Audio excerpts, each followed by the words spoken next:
Good morning, everyone. Happy Wednesday. Thank you all for coming today. We're going to give everyone just another minute to sign on. I see the numbers rising here, and I want to make sure everyone has a chance to sit down and get ready. So we'll give you about 30 seconds. I see a lot of familiar names here on the attendee list from around the world, colleagues and suppliers, partners, clients, and a few people we don't recognize, so welcome to you as well. All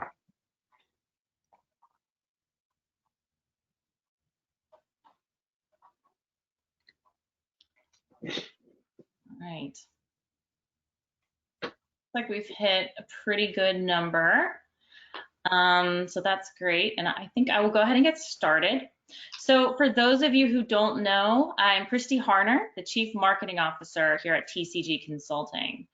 This year has been really unique for our industry and personally as a marketer. In the wake of the pandemic, our marketing team has worked harder than ever to bring you insights, benchmarks, and new ideas rather than trying to keep focusing on the old ones. Our whole team at TCG has spent the summer running focus groups, asking big, kind of scary questions of our clients, and trying to learn what you need now versus what you needed a year ago. So because of this, I wanted to preference that this panel today, we want to call for a conversation. So we can't see your faces and it's too complex to take hundreds of people off mute. We did think about doing that, but we do ask that you please think throughout this conversation about questions you might have, or even better, a challenging question or a challenge to what we're saying. As you can already see on the videos, our biggest experts in payment and spend are on this panel today, and they'll introduce themselves in a minute. So they would love to hear your questions and spur on additional conversation. We've actually made the talking part a little shorter today so that we have plenty of time for you to ask your questions. And so if you can see and go to webinar, there's actually a place for you to add a question. And I'd love for you to do that anytime throughout this conversation so that we can ask those at the end. We also have an exciting ask at the end of the panel that could involve you personally moving forward. So please listen in, and then again, just send your questions in and we'll be looking at those throughout the discussion. So without further ado, I would like to let everybody here that you can see go ahead and introduce themselves, starting with Albert and then on to Graham and Jim. So Albert, take it away. Great. Good day, everyone. My name is Albert Terrace. I'm the proud founder of TCG Consulting, something we celebrated this past September 1st and 26 years prior to that. Today, I'm part of the responsibility of developing our strategy and go forward, representing our global team. Graham? Great. Thanks, Christy. Thanks, Albert. Good morning, afternoon, and evening. I know we've connected, I believe, the entire world today looking at the attendees that came on. By way of introduction, for those that don't know me, my name is Graham Ruskin. I'm the Managing Director of Advisory Services within TCG Consulting, and really working with our customers and partners to help operationalize a true end-to-end strategy with payment and spend optimization inherent and consistent throughout all. So really excited for today's panel, sharing some things that we've heard very recent that we're actively working with our clients today, and also learning through those challenges. We came to think in this panel, not to present. So through those great challenges, very excited to have an interactive session today. Thank you. Jim? Good day, everyone. Jim Stoffel. I'm the Senior Director of our Payment and Expense Practice. I lead a global team of colleagues who look at your spend and your strategies across your different locations. We're the boots on the ground, so we interface directly with you through the work that we deliver. I myself, like Albert, I'm one of the early persons here at TCG. So I've been with us through many of our different directions of and products and services that we bring to you. My home is payment and expense. So we're here to talk with you today about opportunities and some areas where, especially now with COVID and a change in business, that we can help provide some benefit and hopefully some information for you.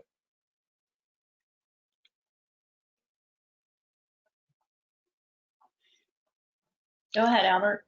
So Christy, my turn here, right? And I want to start off by thanking you. I also want to thank the audience for attending today.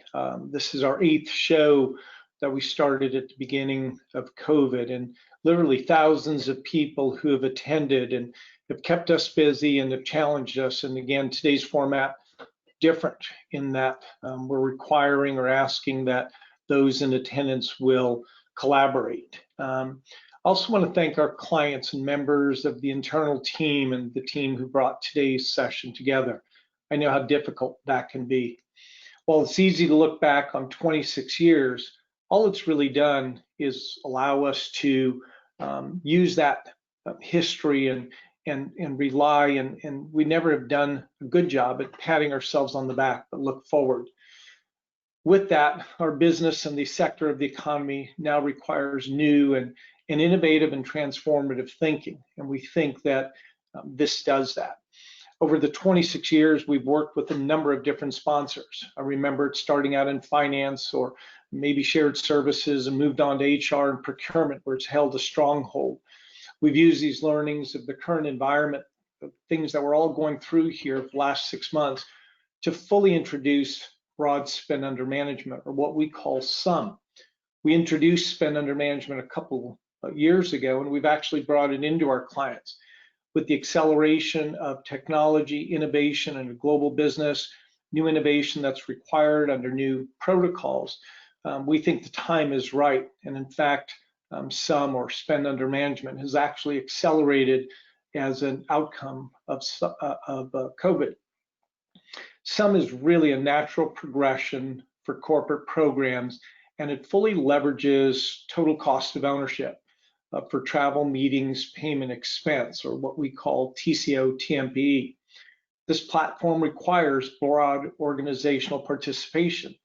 So our stakeholders run the gamut from HR to security to risk, finance, accounting, audit, and we see different people from procurement and travel management, along with many others now represented in broad spend under management and the integration of travel, meetings, payment expense. We very much look forward to today's session and working with our clients, some of which have already started on this platform, and to build new and incremental and sustainable benefits across their TMP program. I'm going to turn it over now to Jim and Graham, who are thought leaders in this space, to take us forward. Graham? Terrific. Thanks, Albert. And yeah, so the next, we'll call it 15 to 20 minutes, Jim and I will take you through a progression of how our customers face is as a result of COVID, and then maybe of equal importance, what they're doing today and some things that they're doing as they progress forward within their organizations. So there isn't a corporation, a supplier, a partner, a technology provider, or even TCG and other professional services firms that have not introduced or accepted the reality that COVID was a challenge or is a challenge. Where we're going to shift our thinking, or hopefully help some of the audience today shift our thinking, is let's now let COVID be a catalyst. We don't believe there are many organizations that are still focused on the when, but truly focused on the how and why. What are we doing? And I think especially when Albert talked through the last 26 years of client-centric milestones within TCG, those milestones were not shaped in a bubble by TCG and our subject matter experts and thought leaders from a local, regional, or global perspective across travel, meetings, payment, and expense, but they're really shaped by customer challenge, customer problem, broader industry reality. So the focus today, because of COVID being this true catalyst, how is a broader, even opportunistic, value-driven business case approach to broad spend under management really the next milestone that we see not only the industry, but many of our clients starting to adopt or yield the benefits of adoption already. So on the next slide, by definition, what is spend under management and what does SUM need within TCG and the ecosystem that we work across an end-to-end program, travel, meetings, payment, expense, and no longer stop at a traditional expense report. By simple definition, mean everything or anything. So what we're now challenging from a spend under management perspective, all aspects of not only employee, but company initiated spend. The first goal is the identification of that spend. What does that mean? And if you can't identify and you can't measure, you can't manage.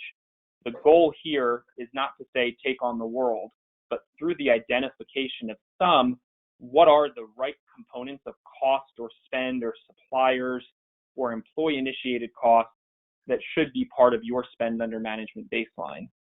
A couple examples that Jim and I will take you through today: indirect or related T&E.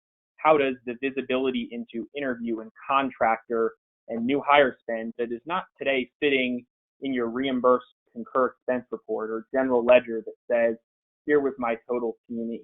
What is other indirect or related T&E costs that should become part of that baseline?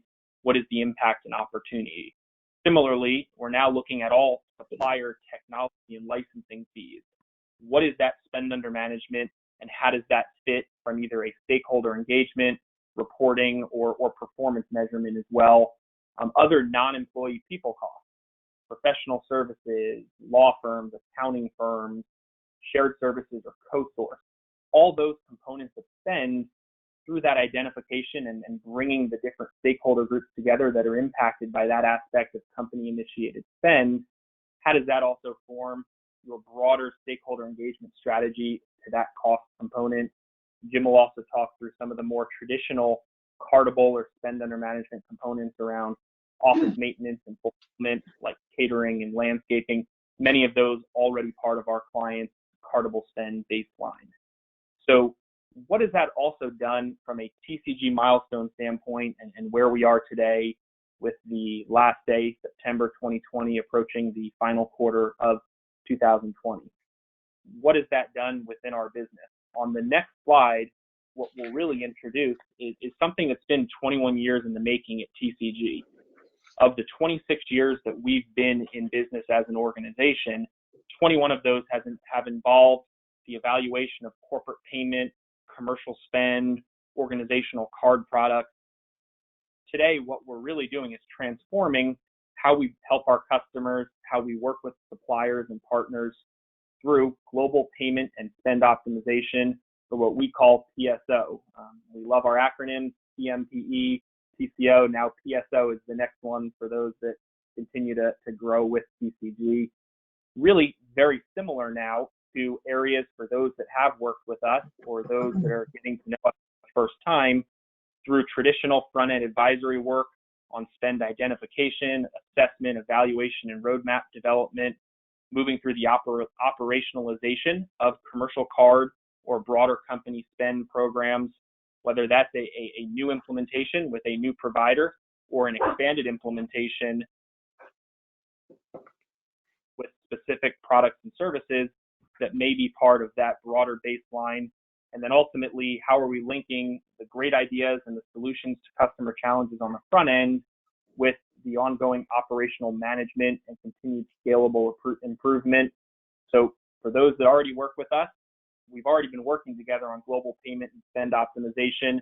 We're just getting smarter together. And then for those that are saying, hey, TCG, how have you helped similar organizations? We're taking what we've lived for 21 years, applying those market challenges and bringing forward something we believe that is not only a COVID catalyst opportunity for a number of organizations, but truly an area of great spend under management growth, organizational impact, and strategic imperative provided where we are today. From a TCG benchmark standpoint, and what Christy will share at the end of today's section, on the next slide and some asks that we'll have from the audience and some insights we'll provide back, we'll start to link together what does that mean when we talk about a broader card spend opportunity or addressable spend opportunity that could be as much or more of 4.5x total reimbursed T&E costs that might typically be sitting on a concur expense report or general ledger reimbursed today. So how do we start to take a concept and bring it into reality? On the next slide, we'll outline a phased approach over 5 straightforward steps to what we call cardable spend expansion or cardable spend optimization. The first is truly building out the identification of cardable spend targets and goals. How does that compare to benchmark internal company financial or spend objectives, and the visibility into that spend that exists? Very similar for those that live the go-to-market approach and adoption of total cost of ownership. The job is not to create artificial cost or hidden cost that doesn't exist. The job is to help identify where that sits within an organization, how many cross-functional stakeholder groups are impacted. And then once that spend is identified, we're able to pull out the pain points, the opportunities, the business needs related to that spend category. Phase 2, or step 2, as we're walking up the progression, would be the match. Matching what that spend is today, what the organizational need is for that spend, whether it's purely internal, customer facing, external supplier, and we start to map to specific commercial card product application or even other aspects of spend management not directly related to commercial card. We're matching the business need with the path to optimization. The third, and maybe the most crucial step, rightfully in the middle of the stair step where you continue to walk up or maybe the idea falls back down the stairs, would be that engagement. That engagement not necessarily sitting only with internal company, but it's working with your suppliers, it's working with stakeholder need, it's working with business units on either a local, regional, or global level, and you're driving that engagement before the conversion roadmap or the conversion set strategy is complete. With that engagement in step 3, what we've seen and some benchmarks that we're continuing to build out within our work, the percentage of converts that successfully get to step 3 and continue to go forward, exponentially higher than those that don't bring the right considerations to the table through this progression and through this journey. The fourth is the conversion stage. So through any upfront roadmap or assessment or baseline or future state targets that are set, it's the management of converting to operational reality. Again, whether that's linked need to commercial card product, whether that be P-card or virtual, or the number of different products available today across a commercial card ecosystem. The conversion and the measurement in step 4 really lays foundation for a step 5, the scale, the proof points, and the continued transformation. Very similar, a traditional cardable spend or spend optimization strategy might have started with travel spend on air and hotel, moving somewhat into aspects of meeting spend, and then tackling the tail spend in the program that Jim will talk a little bit more about. What we're now saying is without those foundational proof points and scale, that is how we start to progress up the spend maturity curve, bring new considerations. And where we said COVID is a catalyst, what a lot of organizations are now doing, they're reevaluating or relooking at previous roadblocks or hurdles that may have existed. We believe, and our customers are proving it through the adoption of these progressions, that those roadblocks truly have come down, and that becomes a huge opportunity today for our clients, our market, our partners, and our suppliers. So if we take the 5 steps, we would also then really take them and bring them into a full circle, because it does truly become a scalable and repeatable process.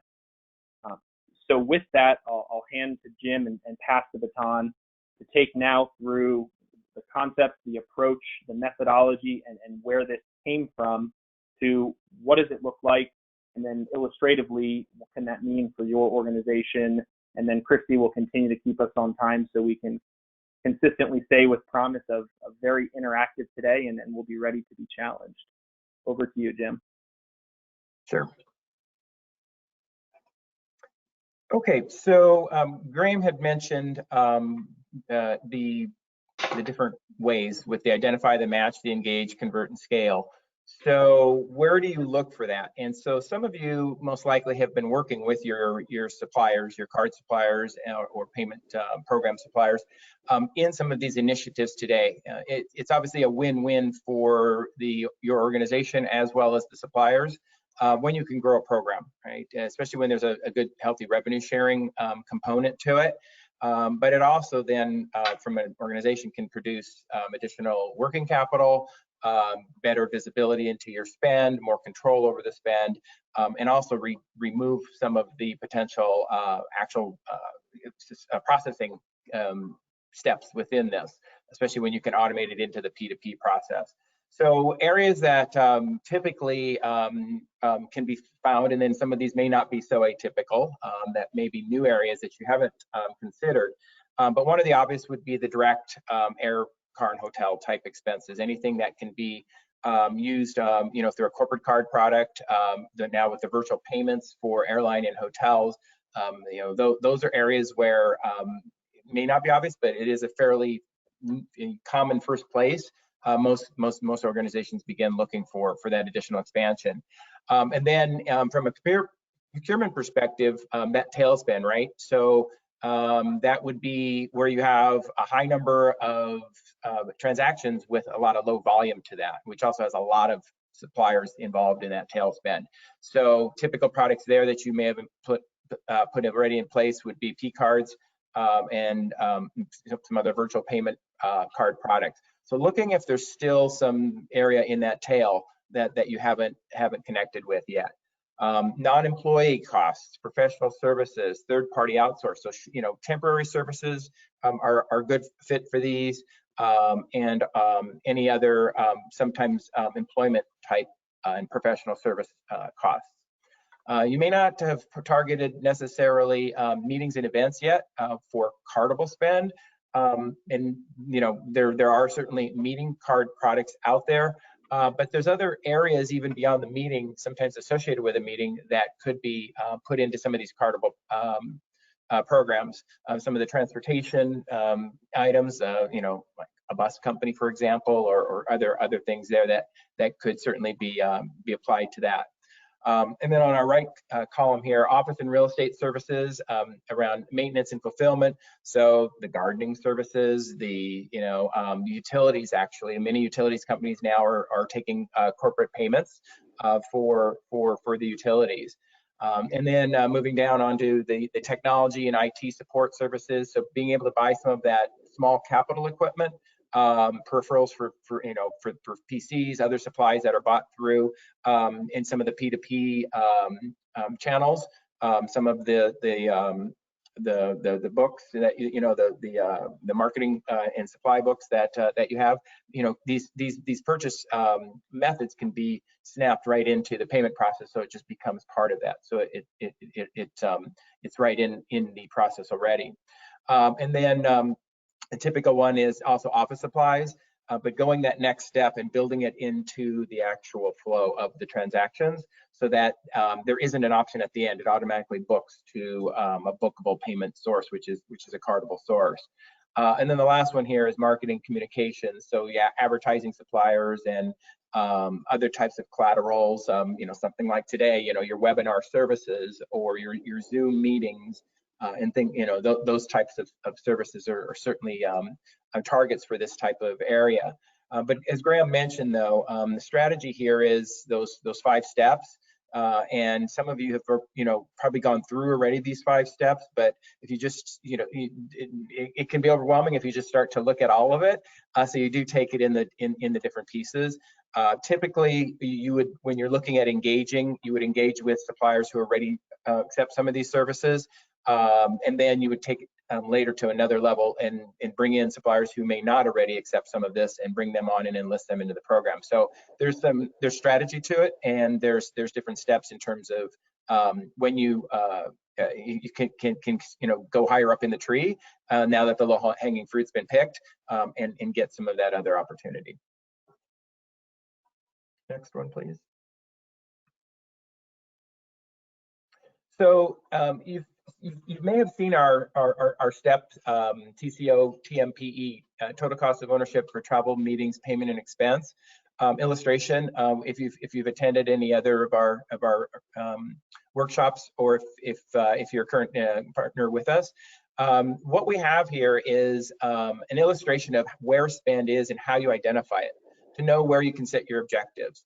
I'm going to point your eyes to the green, the Army green section there, where it says spend under management 450 million. So that's the sum that Graham was talking about earlier. So this is where it sits. It's in these different places within an organization. The way this is designed is to show you how you can build up to really understand what your real costs are from a program. Traditionally on the left, you would go with your, start at your travel agency and say, hey, what kind of reports do you have that you can help me understand? Typically, they can give you about 59 cents of your T&E spend because they don't book everything, right? They don't have meals and entertainment and some of the ground transportation costs. So you don't have a full picture there. Plus, you've got travelers going outside of the agency. That's the second column, where they're going directly to suppliers, and you've got that bypass. So those two together make up a portion of your overall spend. And there's some information there that they have that sometimes isn't in the other data sources. There's more detail and granularity around that spend sometimes where you would use that. The middle section there is the corporate card itself. Even in well-managed programs, not 100% of your spend is still on a corporate card program. So you've got another source there with more information about your spend and who the suppliers are, but you're still not at 100%. When you get to the GL now, hopefully that's 100%, and everything that you've incurred is actually posted in the general ledger. And that would be your book of record, right? That would be kind of your place. However, things are everywhere in the GL, especially if you've got a multinational company that hasn't harmonized your general ledger. And I'm sure it's a daunting task to be able to roll up suppliers by different GLs when you start looking globally. So there's some opportunity there in terms of that information. And the last one here is to really set your objectives on what is the cardable spend and how do we measure it. It's that total cost of ownership. And what our experience has understood from working with you and your peers, and on average about 14 to 23% of your GL spend could be other types of expense that is not necessarily recorded in a travel related type GL. An example would be like the cost of administration around your legal department. It could be the cost of technology for your expense processing tool. It could be the workflow in the company and the inefficiencies in the manual processes. So what we're seeing here under TCO is it's those areas that aren't necessarily visible in the GL that are manageable. So we're using an example here of about a 14% TCO on top of what's in the GL. So if you change your baseline from 100 million and really look at what's really manageable is 114 million. So all of a sudden you've got more savings opportunity there because you have a higher baseline that you need to manage, and you have the ability to manage it. And so underneath all that though is the spend under management. So these different areas are what help us start to identify some of this information. And so the strategy behind this is for these programs to work together, and especially in a cardable program where there's revenue opportunities that can fund some of these TCO pieces as well, and really drive your P&L and your bottom line in the organization. And Christy, I know we're going a little bit off of script here, but we didn't have one, so it's not off, right? So Jim, so Jim, I love that explanation, right? And every time we have these discussions, we're learning and evolving, right? So a company that's looking at this historically may have some of that $450 million scattered. 62 million of 100 million we would expect is T&E related. The 14% on top of general ledger, that $14 million is around T&E cost of ownership. There's another level of cost of ownership in managing the 450 million, right? And that's not yet identified. And I know we've had this discussion internally, but can you talk about 62 as a subset of 450, 100 as a subset of 114, and how that looks from a finance perspective and where someone might look at it?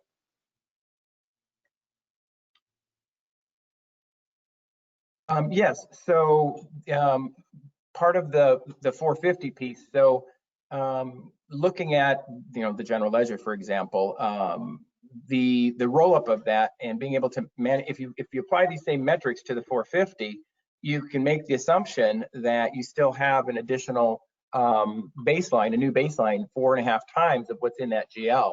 So if you're looking at that and you apply the TCO model on that, that's a significant amount of opportunity that is there. And that's where you start to set your goals and your baselines. And so when you start to then lift up the covers and start to look for where all of this is, that's the direction, and that's really how you start to track your progress to understand how much of it you've really been able to accomplish. Sometimes you'll get into this, and if you haven't really looked at it this way, you might look back and say, well, how do I know, if I've really looked at this enough, or if I've really pushed as much opportunity as I can? So this becomes kind of that strategic guide for you to have that benchmark to understand really what possible opportunity is there. And then Jim, illustratively, and Christy, maybe as we jump to good timing, right? This illustrates some of that thinking, right, Jim? Yes, it does. So it's that buildup. And so really what we're showing here is when you start in the bottom left quadrant, that was where the agency piece was. And so that's typically where that spend is sitting. And then when we go into the next, the bypass area, and then the card, you move up to see what types of spends, for example, are in some of those. And so really the point to this slide is that sum up at the top, the spend under management. So this is where we're really looking at optimizing the program and being able to build through these different levels up to that lime green area in the top right, because that's really where the opportunity is in the organization. But managing that can be, it can be something. It needs, first of all, it should be something strategic, and if it's not, it could be something that's a little wobbly if you don't have a plan and you have your partners in the organization working with you through this. So the goal here is to create a team from your different functional areas, especially the team that's in that TCO cost. And those areas will certainly help help you deliver some of this opportunity assessment and then going after it. Okay, thank you. So somebody is asking a question about how it adds up to 450, and I think this is something that we tackle a lot. So we may have to continue that conversation during our group that we're going to talk about in a minute, unless you wanted to tackle that question. I think though I want to ask a question of Graham, because we are short on time and I want to make sure we get to all of these questions, but I do see your question about that. So Graham, and I'm kind of changing pace here unless we want to tackle the 450. Graham, let's talk about the roadblocks people see. So someone asked, what roadblocks do you see? And can you give an example of maybe how clients have overcome that? Yeah, absolutely. And so, yeah, question acknowledged on the spend and the benchmarks. We'll address that within our follow-up. So roadblocks, great question. Where every great idea goes, not every great idea becomes operational reality for our customers, right? I think the biggest shift that we've seen has been the obvious benefit of cardable spend expansion or payment optimization. The rebate discussion has been up front, and customers talked about rebate as the driver to build out a broader spend under management baseline enabled by commercial card products. Where we're seeing customers change the game, if we think back to those 5 stair steps, we're now shifting rebate to the outcome.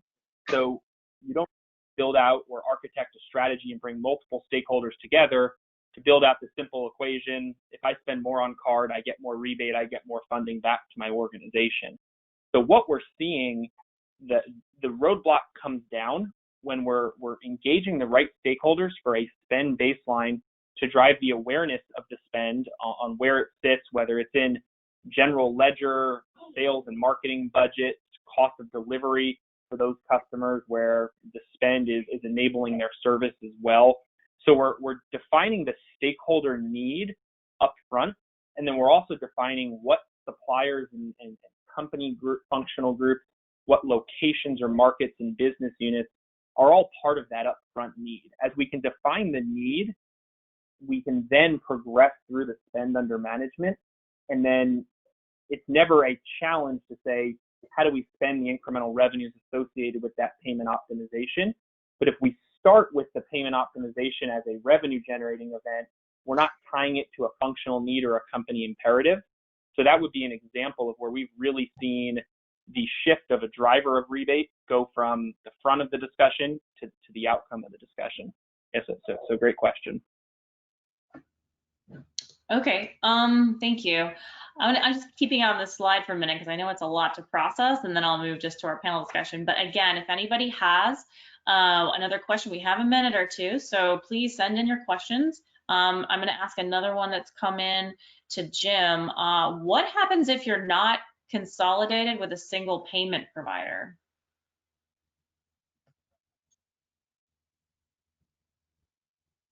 Oh, I think you're on mute, Jim. Pardon me. The information that you're pulling is coming from multiple sources, right? And card is one of them, but also it's coming out of expense management systems. It's coming out of your GL and you know those steps.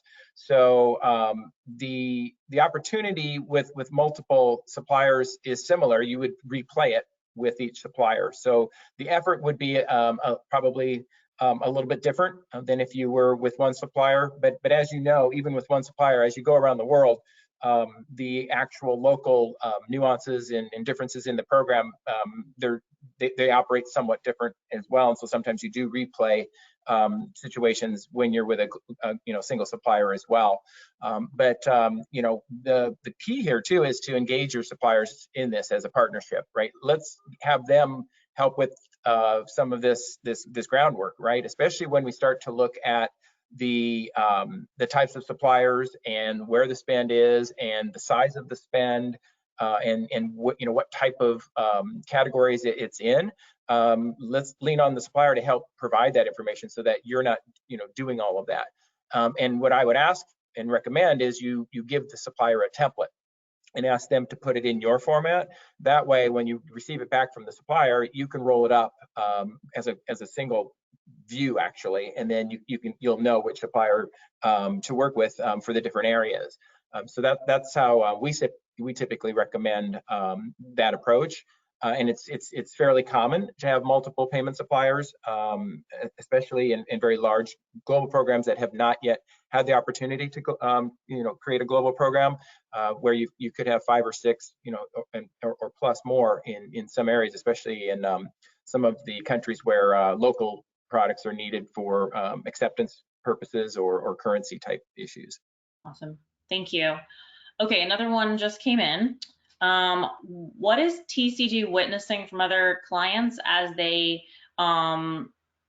gap they need to close related to reduced T&E spend in general to maintain their card program annual spend agreement with their card provider or bank? I'm not sure if I asked that right. Does that make sense to you, Graham? Sure, it does. So thinking aloud as a group, I'll start. I might pass the baton to Jim halfway through a thought here. So I think a couple realities we're facing, the industry's facing, and our customers are absolutely facing. The pause in travel-related spend related to our tactical air, hotel, ground bookings, that spend, whether it comes back at 20%, 50%, or 130% of a program, some organizations are looking at the reduction in T&E as a positive. Some are looking at it as a very significant negative based on business need. So we have some clients today that are actually traveling more than ever before because of the industry they're in and their requirement. I need to be at a customer site or certain types of engineering firms. If I'm not on site at that equipment or that job, we don't have company operations. Alternatively, we have some clients that are more efficient, crushing their sales numbers, crushing their revenue growth without traveling. So I think the catch up to lost travel spend or replace it with other cardable spend opportunities really starts and ends with the company's strategic imperatives. What did travel mean to that organization pre-COVID? What did it mean during? And I think it was fantastic during our first 5 Global Insights panels. We learned from 20 or 25 different corporations that we work with, how did they manage through that process? In parallel, and maybe I'll hand it to Jim to round off the answer here. In parallel, that's drove that's driven the organizational appetite for change management and true payment spend optimization on a spend under management baseline, whether they're looking to meet our benchmark that we're suggesting today of 4.5x T&E spend. There are some customers that have a visionary roadmap that says 10x what they might have once spent on travel. So I think starting with the role of travel before COVID, what it meant during, what it currently means, and then organizational appetite based on, growth, revenue protection.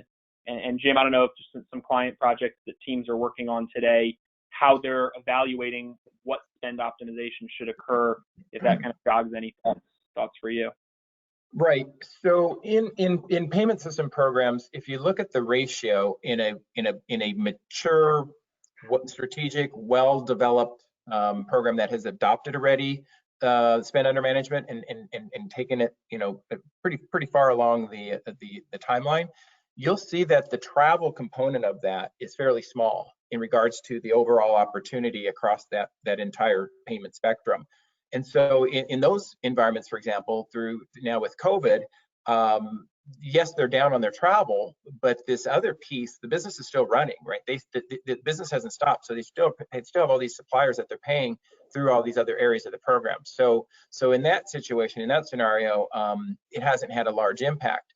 The other item here is this is an opportunity in some ways, because if any of you who are also managing the travel piece of this, and as you know, with travel being down as much as it is, the calls, the help, the reconciliation, a lot of that has come down as well. So some of the operational day-to-day activities have come down, and hopefully provided some, the silver lining here is a little bit of relief in your ability to now focus on something other than just managing the program. So this quiet time, we'll call it for now, is an opportunity to really look at this strategically and start some of this now, so that when things start to pick back up, you can now focus back on the operational side because you've got the strategic piece in play, and you're now building onto that program. So your objective, we would recommend, would be that you make that T&E piece a small part of your program by growing the other side of this here. Thank you. Albert, any last words before I share some of the exciting things coming up? So I have a whole bunch, and I don't want to take them, right? Yeah. So I think in summary, right, this is an opportunity where we used to spend $1 million on T&E. In a pre-COVID world, that was 4.5 million spend under management. I think, as Graham pointed out, that might be a 10x as T&E has gone down. We think it's a great place for travel managers to expand their sphere, right, and for senior leaders to adopt this. And I think it's not only a revenue rebate program, but using that and driving organizational workflow transformation. We think payment is a great facilitator into introduction of a trip all the way through a closeout of a trip and budgeting into next year. So well done, Jim and Graham. That's nice stuff. I learned again today, right? I think we do. Christy, it's yours to close. All right, sounds good. Sadly, we do have other questions, but we've run out of time. So I'm just gonna get to the ending here and invite you to something coming up. As you can see on the screen, we do have a white paper all about spend under management, very similar to the conversation and expounded from there.